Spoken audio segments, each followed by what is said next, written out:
I shot my dad 3 times in the chest. I watched him bleed out on the living room floor for 8 minutes. I didn't call for help. I just sat on the couch and waited for him to stop breathing. And you know what the sickest part is? As I watched him die, as I listened to him choke on his own blood, I felt peace for the first time in 5 years. Maybe that makes me a monster. But you don't know what it's like for your own father to sell you like a piece of meat. You don't know what it's like to scream for help and have the person who's supposed to protect you tell you to shut up and take it. I need to tell this story. I need someone to understand why I did what I did. Why is the man who raped me for years still walking free, breathing easy, sleeping soundly, while I'm locked up in here, waiting to be tried as an adult? Why did I kill the wrong man? Or maybe he wasn't the wrong one. I don't even know anymore. My name is Jamal. I'm 17, and I've been in a juvenile detention center for 8 months, waiting for my first-degree murder trial. They say I'm planning to appeal, to plead not guilty, that it was self-defense, but that's a lie. I know exactly what I did. I took my dad's service weapon, and I shot him while he was standing right in front of me. It wasn't an accident. It wasn't self-defense. It was revenge. It was rage. It was 5 years of pain exploding in 3 seconds. But let me start from the beginning, because this story doesn't start on the night I pulled the trigger. It starts long before that. When I was 12, back when I still believed that adults always protected kids, we lived in a 2-story house in the suburbs. It was my dad, Marcus, my younger sister, Nia, who was 9 then, and me. My mom died when Nia was 5. Cancer. It wrecked all of us, but especially my dad. He was a narcotics cop, one of those tough guys who never showed emotion. After Mom died, he got even more closed off, colder. He worked double shifts, night shifts, disappeared for days on undercover operations, and that's where he came in. His name was Oscar. Oscar was my dad's best friend from the police academy, but he didn't stay a cop.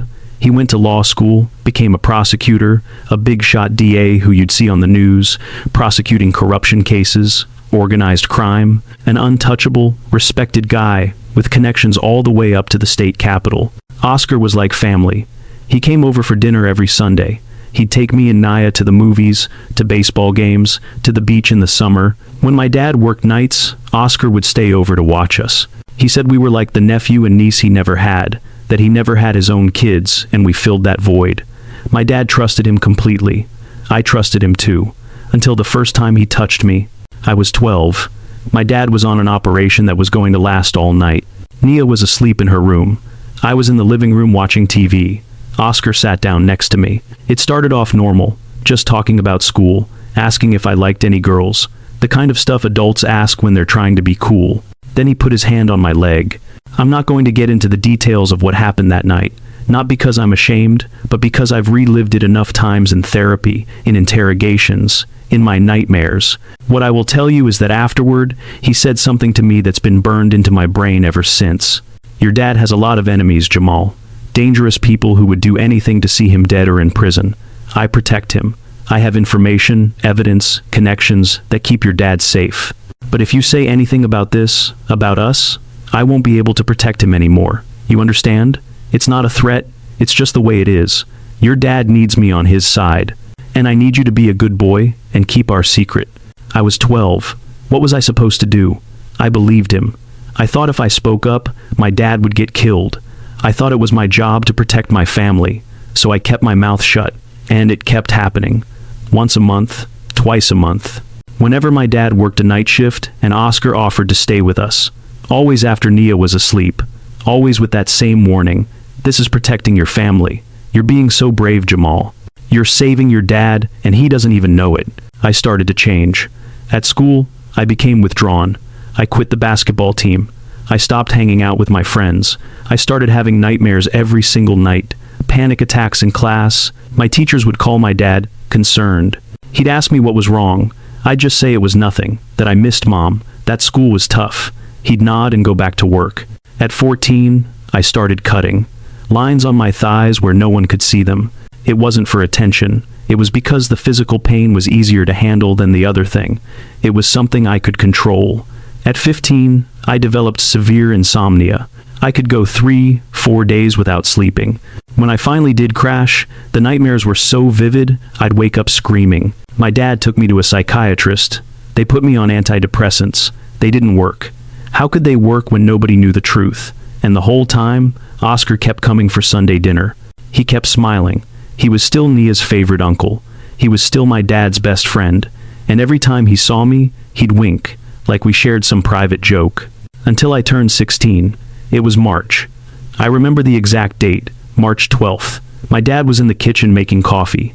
I'd just come down for breakfast. Oscar had stayed the night in the guest room because he'd come over late for dinner with my dad. He saw me and smiled. "Morning, champ." He ruffled my hair like he always did. And something inside me just snapped. It wasn't dramatic. It wasn't like in the movies where the hero has a sudden moment of clarity. It was simpler than that. I watched him touch my hair and I just thought, I can't do this anymore. That night, after Oscar left and my dad was watching TV, I sat down across from him and said, "Dad, I need to talk to you about something important." He turned the volume down. "What's up?" And then I told him everything. From when I was 12, every time, every threat, every sleepless night, I showed him the scars on my legs.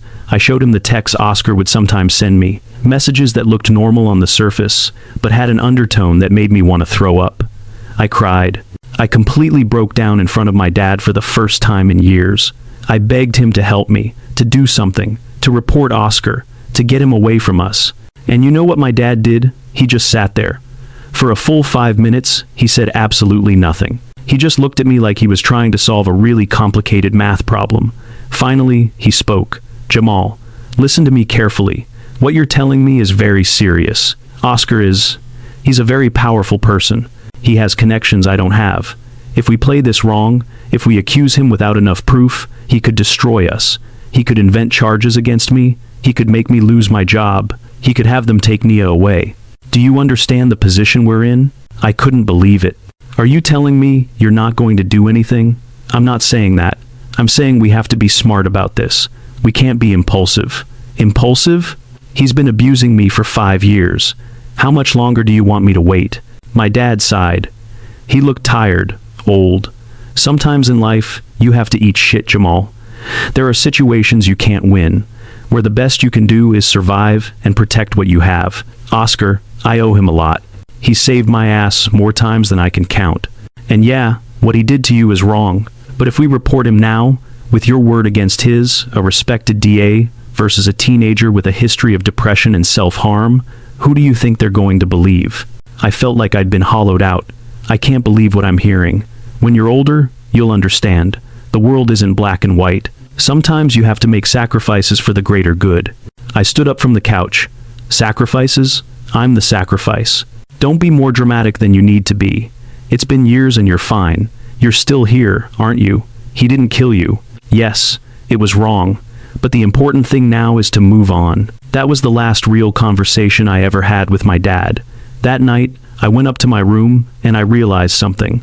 My dad wasn't going to do anything. Not because he was weak, not because he was scared, but because he just didn't care enough. His comfort, his job, his friendship with Oscar, all of that was more important than me. And if he wasn't going to protect me, then nobody would. The next few months were the worst of my life. Oscar kept coming to the house, kept acting like nothing happened. But now it was worse, because I knew that my dad knew, and he didn't care. One night, when my dad was on an operation, Oscar came over like usual. He came into my room, sat on my bed, and smiled at me. "Your dad told me about our little chat. Brave of you to talk to him. But you see how it turned out, don't you? He understands how the world works. I hope you're starting to understand too." That's when I knew. My dad hadn't just decided to do nothing. He had told Oscar that I'd snitched. He gave him a heads up. He gave him time to cover his tracks. My own father had betrayed me. Twice. How was I supposed to live with that? How was I supposed to get up every day, go to school, and pretend everything was fine, while the man who destroyed me ate at my dinner table and my dad poured the wine? I started to plan. At first, I thought about killing Oscar. It made sense, right? He was the monster. He was the one who hurt me. But Oscar was untouchable. He had bodyguards when he went to major trials. His house had security cameras. His schedule was public. If anything happened to him, the investigation would be massive. But my dad was just a cop. He kept his service weapon in the house. He lived with me. No one would suspect a thing if something happened to him. And the more I thought about it, the more it made sense. Because Oscar was a predator. That's what predators do. But my dad was my father. He was supposed to protect me. He was supposed to put my safety above everything else. And he didn't. He chose his own comfort over my well-being. To me, that was worse than what Oscar had done. So I started waiting for the right moment. It came 3 months later, on a Friday night. My dad got home after 11. He'd been at a dinner with Oscar and some other colleagues. He was drunk, not completely wasted, but he'd had a few. He was happy, whistling. He walked into the house and saw me in the living room. "Jamal, son, what are you doing up?" "I was waiting for you." He laughed. "Something wrong? You need money?" He pulled out his wallet. "Oscar just gave me an advance on some private security work I'm going to be doing for him." We were celebrating. "I'm getting a promotion, champ. We're going to be better than ever." I stared at him. "Oscar gave you money?" "Yeah, it's a legit job. I'm going to be doing security for some events he organizes. Good money. We can remodel the house, get you a car when you turn 18. I felt something freeze inside me. "He's paying you for your silence."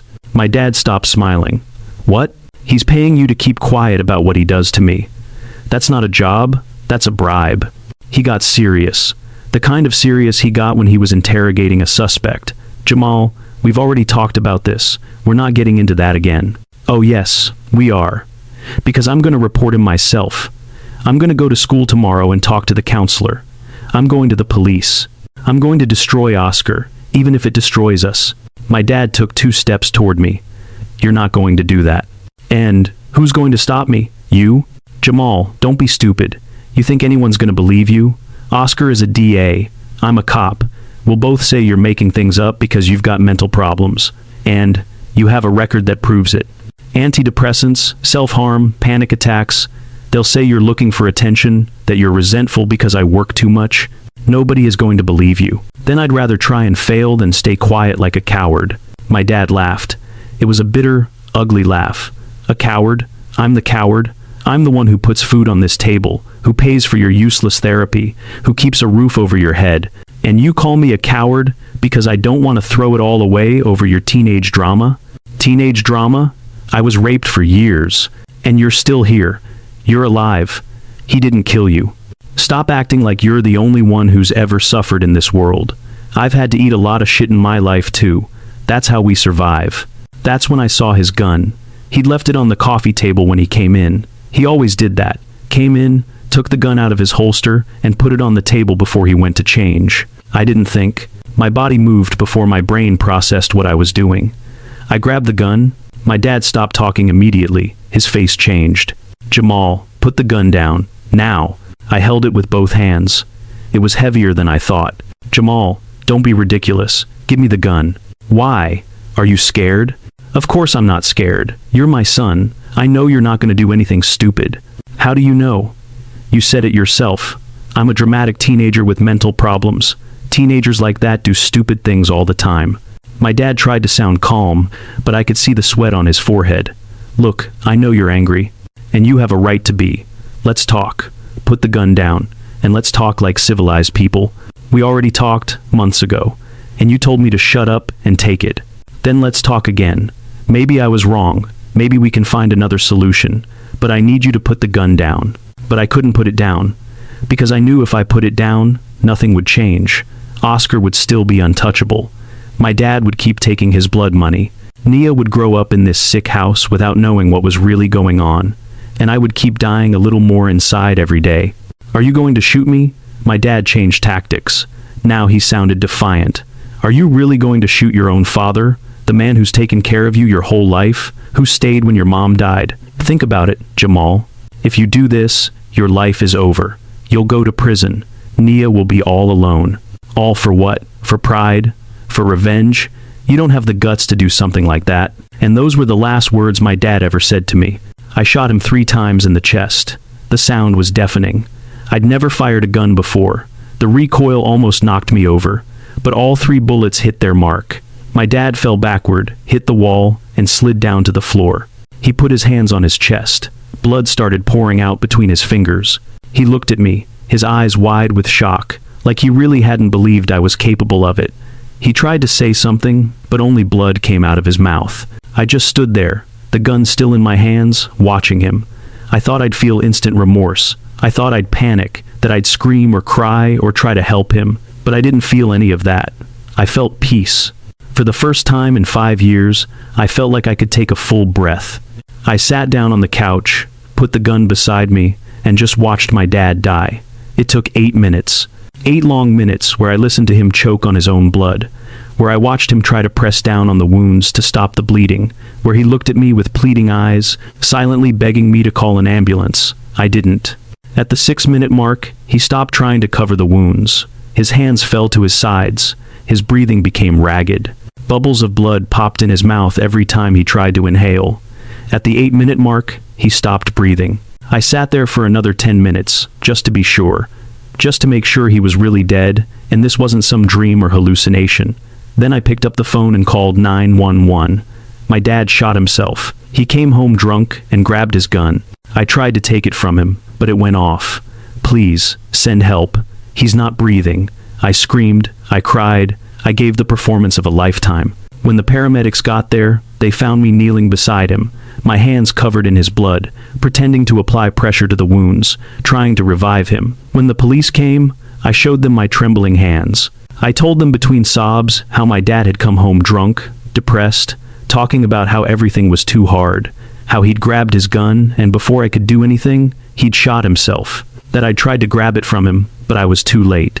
They believed me. Of course, they believed me. I was his son, a traumatized teenager. Why would they doubt me? The next few days were a blur. Detectives coming to ask questions, family coming to hug me and tell me how sorry they were. The funeral, Nia crying and holding on to me, telling me that now we only had each other. And Oscar, in his expensive black suit, standing by the casket, looking devastated. Oscar came up to me after the funeral. He put a hand on my shoulder. Your dad was my best friend. If you need anything, anything at all, I'm here for you and Nia. Your family to me. I looked him right in the eye and smiled. Thanks, Uncle Oscar. That means a lot. I expected to see something in his eyes. Suspicion, fear, something. But there was nothing. Just the fake compassion of a predator comforting his prey. I thought I'd won. I thought I'd finally taken control of my life. My dad was dead. Oscar would eventually lose interest in me, now that his leverage with my dad was gone. Nia and I could start over, living with our aunt and uncle. But then I found the laptop. It was a week after the funeral. We were packing up my dad's things to donate. I found his personal laptop hidden under a loose floorboard in his closet. A laptop I'd never seen, that he'd never mentioned having. I turned it on. It was password protected, but my dad always used the same one for everything. My mom's birthday. And there it was. Everything. Folders, hundreds of files, videos, photos, audio recordings, documents. The main folder was called Case O. I opened it. There were videos of me, in my room. At different times over the last year, videos where you could clearly see Oscar coming into my room. Videos where you could see what he was doing. All recorded, all documented. My dad had put hidden cameras in my room. At first, I didn't get it. I thought it was worse than I'd imagined. That my dad was just as sick as Oscar. That he was recording it for his own pleasure. But then, I saw the other files. Legal documents, investigations, connections between Oscar and other cases, other corrupt DAs, other kids, a whole network of abuse and cover-ups stretching back years, testimonies my dad had been secretly collecting from other victims, financial evidence of bribes, recorded phone calls. My dad had been building a case against Oscar, not just against Oscar, against his entire network of protection. A case so big, so airtight, that not even all of Oscar's connections could save him. And then I found the text file. No title, no clear date, but from the content, I could tell he'd written it about 3 months before I killed him. It said, Jamal, if you're reading this, it's because something happened to me before I could finish what I started. I know you think I abandoned you. I know you think I chose Oscar over you. I know you probably hate me, and you have every right to, but you need to know the truth. When you told me what Oscar had been doing to you, it destroyed me. I wanted to kill him that same night, but I couldn't be impulsive. Oscar has too much power. If we had accused him directly, he would have destroyed you in court. He would have painted you as a lying teenager looking for attention. He would have used your history of depression against you. He would have won. So I decided to do it the right way. I decided to build a case so solid that he couldn't escape. I put cameras in your room. I know. It's a violation of your privacy. It's horrible, but I needed direct evidence. I needed video. And while I was doing that, I started digging deeper, and I found horrible things. Jamal, you're not Oscar's first victim. There are other kids whose families he helped in exchange for access, judges he has in his pocket, a whole network. I've been working with a federal agent I trust, someone outside of Oscar's reach. We're about 3 months away from having everything ready, from arresting him and 6 other men in positions of power, from dismantling the entire network. I just need you to trust me for a little while longer. I know I asked you to be silent, and I know how that must have sounded, but I swear to you, it all has a purpose. I swear I'm going to protect you. I swear Oscar is going to pay for what he did to you, and what he did to other kids. When this is over, we'll go to therapy together. I'm going to make it up to you, for every day you had to endure while I was putting this together. We're going to start over. The 3 of us, you, Nia, and me. Just hang on a little longer. Please. I love you, son. I've always loved you. And I'm going to make this right. I promise. Dad. I read that message 7 times. Then I closed the laptop, sat on the floor of my dad's closet, and I don't know how long I stayed there. An hour, maybe 2. My dad hadn't betrayed me. My dad was protecting me in the only way he knew how. The right way. The legal, definitive, just way. And I killed him. I killed the one ally I had. I destroyed years of work. I destroyed the chance for real justice, not just for me, but for all the other kids Oscar had hurt. And to make it worse, in my panic after the murder, I destroyed the hard drive of my dad's main computer. I thought it might have evidence against me, videos of me committing the crime, so I took a hammer to it until it was in pieces. Now I understood that computer probably had backups of everything on this laptop. It had the evidence the federal agent needed, and I had destroyed it. I screwed up everything. Oscar was still free. The other men in his network were still free. Future victims had no one to protect them, and my dad was dead. Because of me. The next few months, I tried to live with it.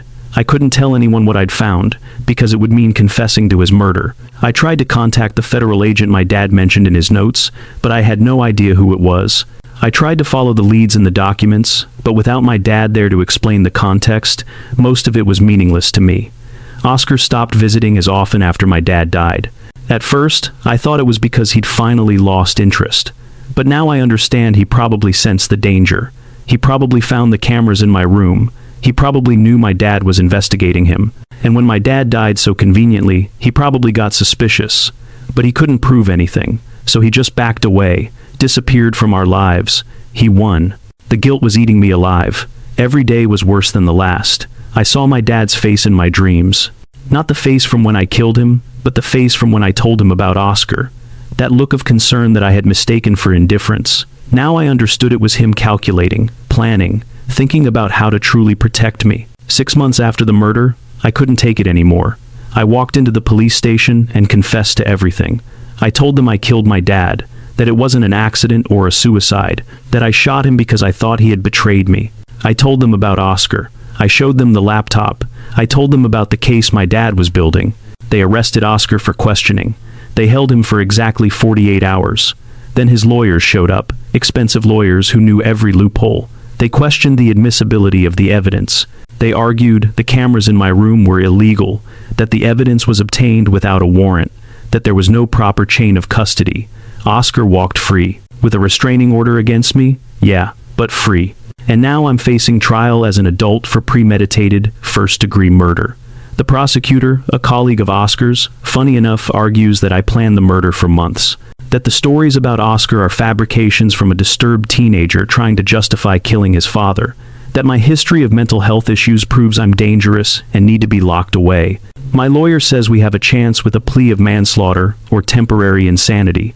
That with my history of abuse and mental health struggles, we might reduce the sentence.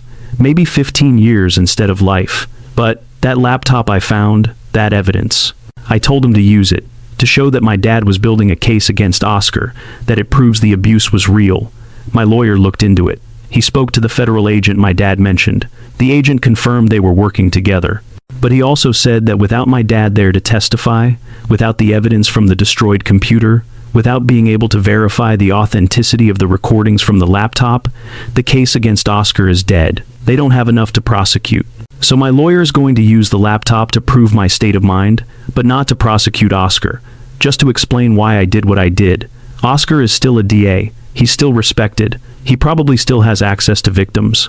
And I made it all possible by taking out the one man who had the knowledge and the determination to stop him.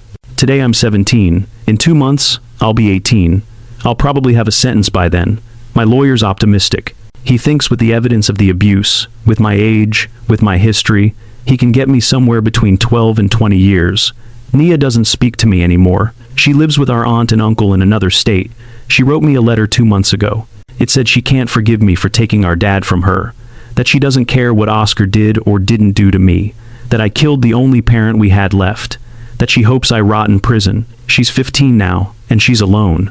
No dad, no mom, no brother, because of me. The other kids here in juvie ask me if I regret it. If I could go back, would I do it differently?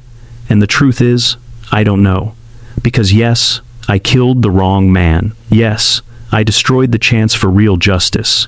Yes, I ruined my life and my sister's life. All of that is true. But those 8 minutes watching my dad die, they were the only 8 minutes in 5 years where I felt like I had any control over my life, where I felt like my pain mattered, where I felt like someone was finally paying for what had been done to me. Does that make me a monster? Probably. Do I regret it? I should. I know I should. But if I could go back, knowing what I know now, knowing my dad was protecting me, would I wait? Would I trust him? Would I give him those 3 months he was asking for? Honestly, I don't know. Because the problem is, he never told me. He never explained. He just asked for more silence, more waiting, more pain. And I had already waited 5 years. I had already been silent for 5 years. I had already suffered for 5 years. How much more is a kid supposed to take before he breaks? My dad wanted to do things the right way, legally, thoroughly. And I respect that. I really do. I get his reasoning now. But he wasn't the one going to bed with nightmares every night. He wasn't the one cutting his own legs just to feel something other than empty. He wasn't the one who had to watch his abuser smile across the dinner table every Sunday. I was the one living that. And I needed someone to say, I believe you, and I'm going to protect you right now. Not in 3 months, not when the case is ready. Right now. And he didn't do that. So yeah, I killed the wrong man. But that man failed me too. In a different way than Oscar failed me. But he failed me. Was I right? No. Of course not. Killing your father is never right. Destroying years of investigative work is never right. Letting a predator go free is never right. But do I regret it? I can't regret something that, in that moment, felt like my only way out. I can't regret taking control when my entire life had been controlled by men more powerful than me. Look, I know this is going to leave you thinking. I know some of you will say I'm a murderer and I deserve life in prison. And that's fine. You're probably right. Others will say I was a victim reacting to years of trauma, that my dad should have communicated better, that the system failed us both. And maybe you're right, too. The truth is, there's no right answer here. There's no good side and bad side. There's just a broken kid who made the worst possible decision at the worst possible time. And now we all have to live with the consequences. Oscar is still free, my dad is dead, Nia is alone, and I'm going to spend most of my adult life in prison. Nobody won here. Absolutely nobody. If you're listening to this and you've been through something similar, please get help. Talk to someone, a teacher, a counselor, a trusted adult friend. I know it can feel like no one will believe you or that no one can help. I felt that way. But let me tell you something I learned too late. Revenge doesn't fix anything. It just creates more pain, more loss, more emptiness. I thought killing my dad would make me feel better, make me feel powerful, make me feel like I finally had control. And for 8 minutes, it did. But those 8 minutes are going to cost me the rest of my life. It's not worth it. Nothing is worth that. And if there are any adults listening to this who know a child is being abused, please act. Now. Not in 3 months. Not when you have the perfect evidence. Now. Because 3 months to you can be an eternity to that child. And in that eternity, that child can make irreversible decisions. Like I did. Before I finish, I want to ask you for something. If you made it this far, if you listened to my whole story, do me a favor. Like this video. I know it sounds shallow after everything I just said, but it's important. These videos help more people share their stories, help more people feel less alone. And if you're not subscribed to the channel, do it. Just hit that subscribe button down below. We post stories like this every day. Real stories from real people who need to get things off their chest, who need to be heard. Comment if you've been through something similar, or if you have a story you want us to tell. This is a community, and in this community, we support each other. We listen to each other. We don't judge. I know this video was long, probably too long, but these experiences can't be told in 5 minutes. They can't be summed up. You have to tell the whole thing. You have to say everything, because every detail matters. Every moment matters. Thanks for making it to the end. Thanks for listening. Thanks for not turning it off when it got hard or uncomfortable. I needed to get this out. I needed someone to understand, not to forgive me, not to say I did the right thing, just to understand that sometimes life puts you in situations where there are no good choices, only less bad ones. And sometimes you can't even see which is which. I'm in this detention center, waiting for my trial, waiting for them to decide how many years of my life I'm going to lose. And while I wait, I think a lot about my dad, about what he would say if he could see me now.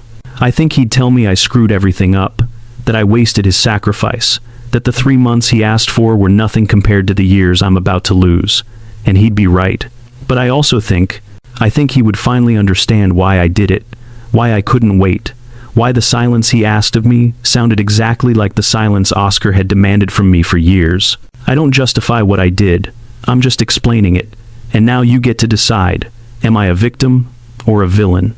Was I a kid acting out of trauma or a premeditated killer? Honestly, I'm probably both. And I'm going to have the rest of my life to think about that. Thanks for listening. It really means more than you know. See you in the next video. If they let me have internet access wherever I end up, take care of yourselves. And if you're going through something hard, please, get help. The right kind of help, not mine. Goodbye.